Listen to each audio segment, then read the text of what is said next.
Okay, so basically there are two reasons why this video is getting made. First, so for the past 3 weeks I have been stressing out in a major way about what I'm going to be doing for next year. My job at Shakespeare on the Saskatchewan only has 3 weeks left and I have absolutely no idea what I'm going to be doing in September. I have a couple theaters that I'm waiting to hear back from and hopefully very soon that will happen.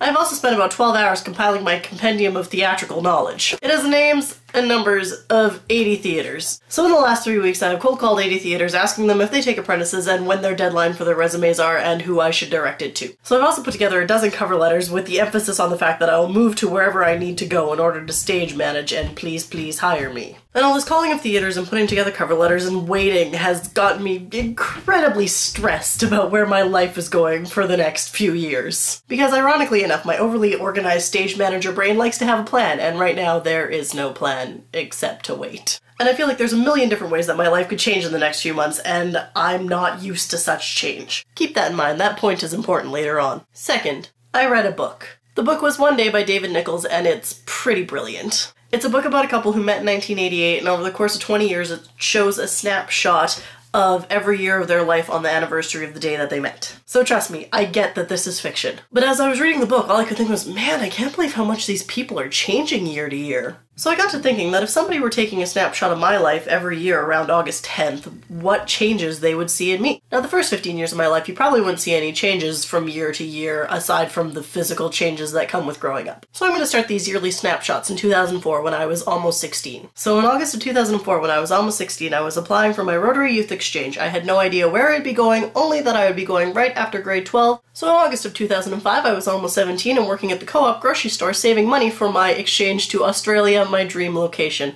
I was also just really hoping grade 12 would fly by quickly, because as much as I loved growing up in Weyburn, I couldn't wait to get out and start my real life. In August of 2006, I was almost 18 and living in Sydney, Australia, trying to figure out how to live in a big city full of people who spoke kind of English, but I still couldn't understand them sometimes, trying to fit in with new friends and trying to figure out the appeal of the school uniform, which I did eventually. In August of 2007, I was almost 19 and back from Australia. I was also starting university in the fall at the University of Saskatchewan, a university that none of my friends had decided to go to, and I was terrified. In August of 2008, at almost 20, I was working as a production assistant and security and site maintenance at the Shakespeare on the Saskatchewan Theatre Festival. I was also really looking forward to my first European excursion, a trip to Ireland at the end of August with one of my best friends from Australia, Simon. In August of 2009, I was almost 21, and here's a big leap here. I was living with my boyfriend in Calgary, working at an ice cream shop, waiting to start school at Mount Royal University for a tech theatre program.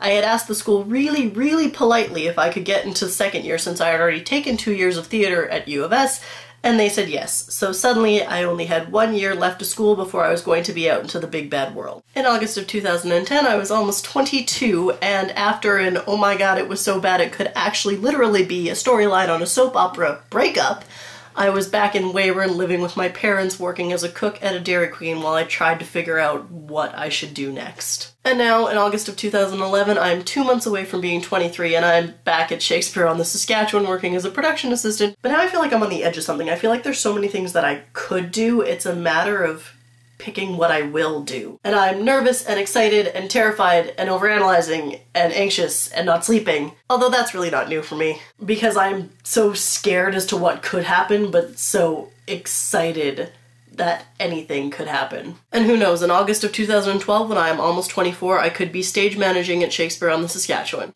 Or I could have finally committed to a move to Vancouver or Toronto. Or I could be getting ready to go back to school to go into education. Either way, I can't wait to take another snapshot of my life in a year and see if I've progressed in the way I wanted to, or whether life is taking me in a completely opposite direction. Either way, it's going to be exciting. God, that was cheesy. I don't know how I feel about that.